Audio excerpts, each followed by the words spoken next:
먼저 워크스테이션의 아키텍처 기능인데요. 이 아키텍처의 기능들은 저희가 기존에는 스키마 영역, 스키마를 구성한다라고 보통 얘기를 했습니다. 크게는 두 가지의 단계로 이루어지게 되는데요. 사용자가 데이터를 분석하고 활용하기 위한 데이터들은 왼쪽에 보시는 것처럼 물리 데이터의 모델들로 각각의 그 테이블들이 다양하게 관계를 맺고 구성되어 있게 됩니다. 이러한 부분들을 MSTR에서 좀 더 사용자가 직관적으로 활용할 수 있도록 스키마 레이어를 생성을 하게 되고요. 그 스키마 레이어를 바탕으로 해서 사용자가 직접 활용할 수 있는 각종 객체들을 생성을 하게 됩니다. 그리고 이 객체들을 가지고 사용자는 내가 필요한 데이터를 추출하고 그 결과로 분석 콘텐츠를 만들어내게 되는 것이죠.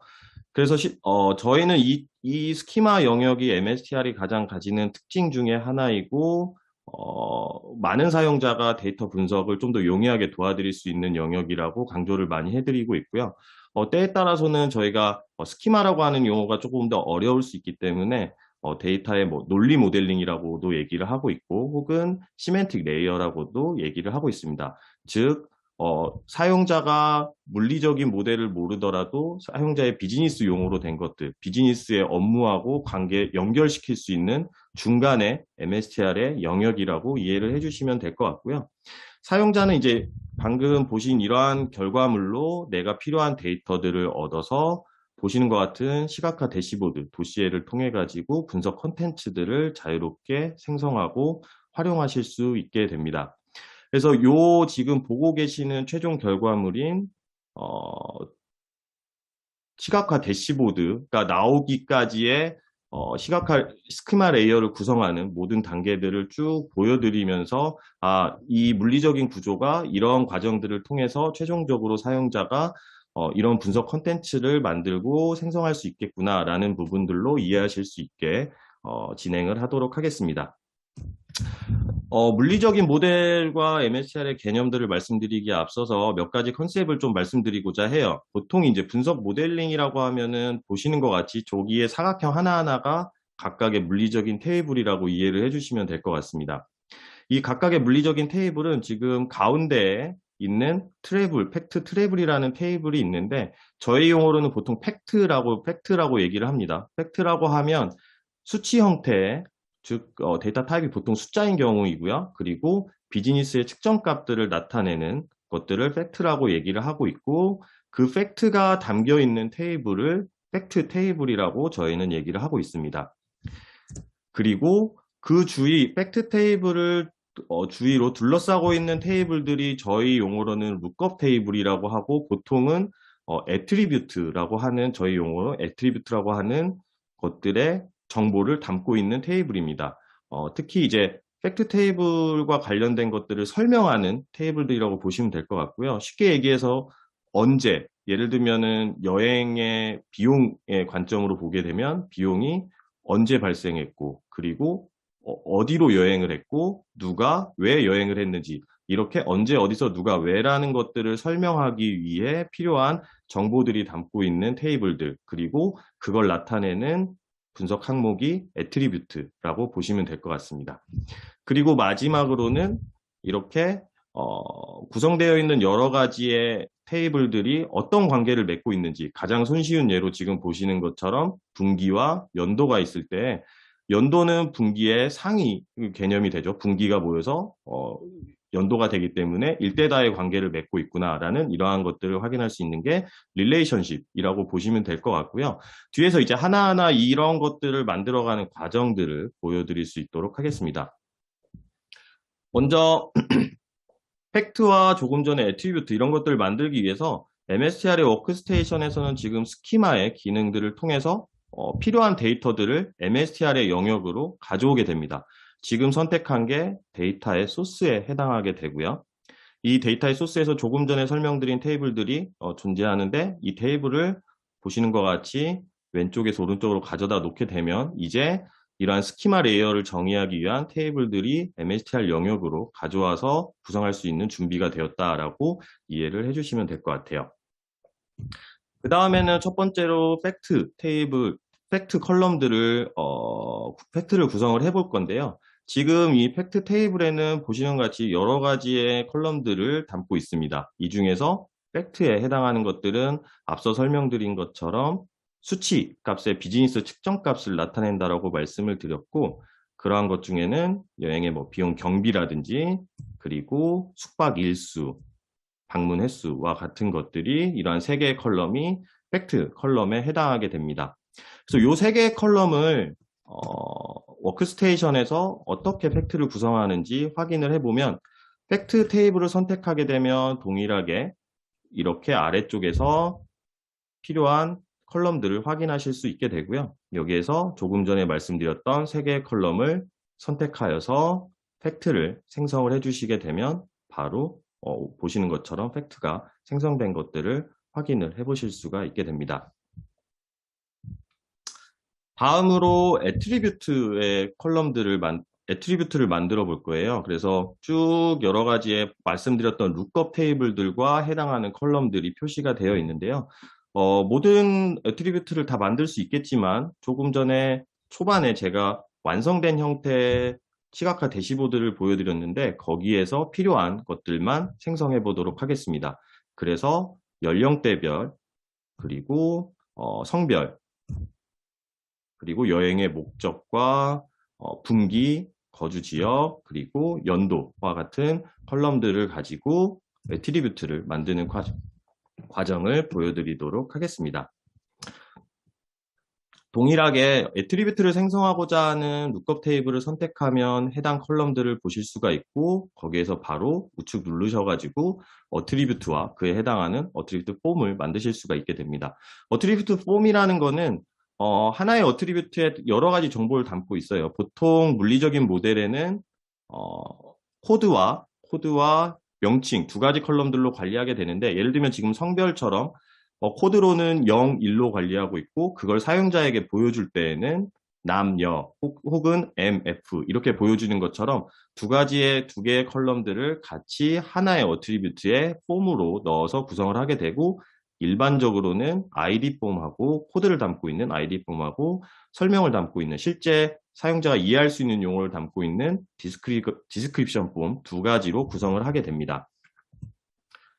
마찬가지로 나머지 컬럼들을 쭉 만들어 볼 텐데요. 폼의 개수는 뭐 3개까지도 만들 수 있어요. 지금 보시는 것처럼 분기 같은 경우에는 디스크립션이 숏 디스크립션 두 가지가 더 있기 때문에 총 3개의 폼으로 만들어지게 되고요.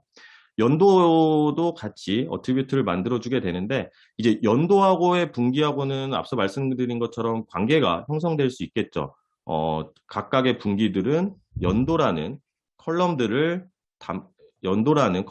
담고 있고, 조금 전에 룩업 이어에서 연도라는 어트리뷰트를 만들었기 때문에 워크스테이션에서 여기 분기에도 요 이어라는 컬럼이 같이 조금 전에 이어를 만든 어트리뷰트에 연결될 수 있습니다 라고 추천을 하게 되고, 이 추천이 맞는 정의라고 한다라고 하면 사용자는 그냥 선택하고 우측에 있는 맵을 눌러주시면 바로 같은 어트리뷰트로 연결이 되게 됩니다. 이렇게 해서 앞서 팩트와 어트리뷰트를 만들어 보았고요. 세 번째로는 만들어진 어트리뷰트의 관계를 한번 보도록 할게요. MSTR에서는 하이어라키라고 얘기를 하고 있고, 조금 전에 만들었던 어트리뷰트들이 이렇게 도식화돼서 나타낸 것들을 보실 수 있습니다. 상하이 관계를 맺는 것들은 이어를 쿼터에 이러한 식으로 드래그 앤 드롭을 가져다 놓게 되면 MSTR에서 일대 다의 관계를 만들고 어떤 팩트 테이블로 연결이 되어 있는지와 같은 정보들을 확인을 해보실 수가 있게 됩니다. 뿐만 아니라 우측에서는 각각의 애트리뷰트에서 담고 있는 샘플 데이터와 관계들을 같이 추가적인 정보들을 확인을 해보실 수가 있습니다. 이렇게 해서 이제 필요한 관계까지 연결을 해 주었고요.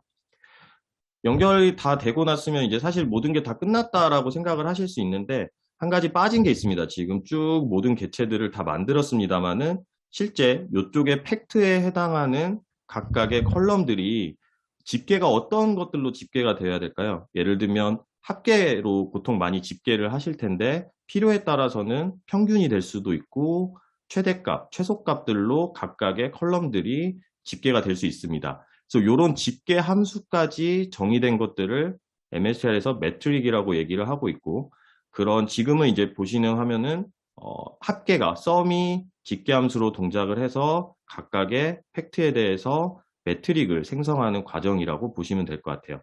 이렇게 해서 세 가지의 매트릭이 다 만들어지고 난 이후에야 이제 사용자는 내가 필요한 데이터를 애트리뷰트와 매트릭을 통해 가지고 구성하시고 조회하고 확인을 해 보실 수가 있게 됩니다. 그래서 그런 것들의 데이터셋을 만드는 과정을 보여드릴 텐데요. 여기서는 저희가 보통은 이제 MSR에서는 리포트라고 하는 걸로 만들어지는데, 여기서는 인텔리전트 큐브, 인메모리 영역으로 데이터를 가져오는 걸 수행을 해보도록 할게요. 그래서 조금 전에 만들었던 각각의 어트리뷰트들을 필요한 것들을 배치를 해주시고요. 그리고 매트릭, 조금 전에 3개의 매트릭을 만들었고 그 매트릭을 내가 필요한 매트릭들을 선택해서 가져다 놓게 됩니다. 물론 이제 여기에 모든 데이터들을 인메모리로 만들 수도 있겠지만 필요에 따라서는 보시는 것처럼 연도에 대한 필터링 등을 주시고 그 결과로 내가 데이터셋들을 구성을 하게 됩니다. 이렇게 해서 구성하게 되면 보시는 것처럼 데이터가 퍼블리시가 되었고, 이제 MSTR에서 자동으로 만들어진 이러한 SQL문들을 바탕으로 해서 인메모리, MSTR의 인메모리 영역에 데이터를 가져오게 되고, 그 뒤부터 이 데이터를 활용해 가지고 얼마든지 필요한 분석 콘텐츠들을 만들고 활용을 해보실 수가 있게 됩니다. 그래서 보시면 이제 데이터셋이 하나 추가된 것들을 보실 수 있어요. 그래서 필요하면은 여기에 따라서 뭐 의존도를 검색해 본다든지 여기에 포함되어 있는 구성 요소들도 같이 확인을 해 보실 수가 있게 됩니다. 그리고 최종적으로는 이 데이터셋을 가지고 도시애를 만들기를 하신 다음에 맨 처음에 보여드렸던 그러한 모습들의 도시애들을 데이터의 항목들을 활용해 가지고 구성하실 수가 있겠죠. 그래서 지금 보시는 화면들 보시면 3개의 매트릭과 그 다음에 성별, 연령별, 여행 목적별, 연도별 이런 것들, 저희가 애트리뷰트로 만들었던 것들을 바탕으로 해서 분석 컨텐츠가 완성되어 있는 모습들을 확인을 해 보실 수가 있게 됩니다. 네, 이렇게 해서 앞에서부터 쭉 물리적인 모델이 어떻게 해서 MSTR의 스키마 레이어로 구성되고 그거를 사용자는 어떻게 활용할 수 있는지까지 말씀을 드렸고요. 몇 가지 빠진 기능들에 대해서 소개를 추가적으로 드리도록 할게요. 사용자는 워크스테이션을 통해 가지고 데이터의 필터링들도 정의하실 수 있고, 사용자가 데이터의 조건들을 입력할 수 있는 프롬프트도 같이 정의를 해보실 수가 있게 됩니다. 퀵하게 동영상을 통해서 확인해 보시면 연도에 해당하는 필터링을 만들어서 16, 17년도의 필터링들을 다른 사용자가 같이 활용을 해보실 수도 있고요. 지금 보시는 화면은 프롬프트 화면으로 사용자에게 연도에 해당하는 조건들을 직접 입력받아 가지고 수행할 수 있도록, 그리고 뭐 디폴트에서 기본 값들까지도 설정을 해주시고 프롬프트로 저장하는 과정들을 확인을 해보실 수가 있습니다. 그 외에도 어트리뷰트의 요소들, 즉 어트리뷰트에 포함되어 있는 각각의 데이터 항목들, 아까 연도로 놓고 보면 16년도, 17년도, 18년도 이런 것들이 이해가 될 것 같고요. 여기는 보시면 뭐 공급 업체, 각각 업체의 명들이 될 수가 있습니다. 그러한 것들을 내가 원하는 형태로 그룹핑하고 연산을 정의할 수 있는 컨솔리데이션을 정의하실 수도 있고요. 하나의 어트리뷰트 안에서 자유롭게 또 역시 그룹핑을 할 수 있는 파생 요소도 워크스테이션에서 구성을 해보실 수가 있습니다. 잠깐 아까 인텔리전트 큐브, 인메모리 큐브에 구성되어 있는 항목들을 보시는 것 같이 구성 요소를 본다든지, 혹은 좀 더 이제 많이 활용되는 것 중에 하나가 종속성, 의존성을 보는데 이 데이터셋을 활용하고 있는 시각화 대시보드 도시애들은 어떤 것들이 있지와 같은 종속 보기들도 워크스테이션 안에서 제공을 해드리고 있습니다.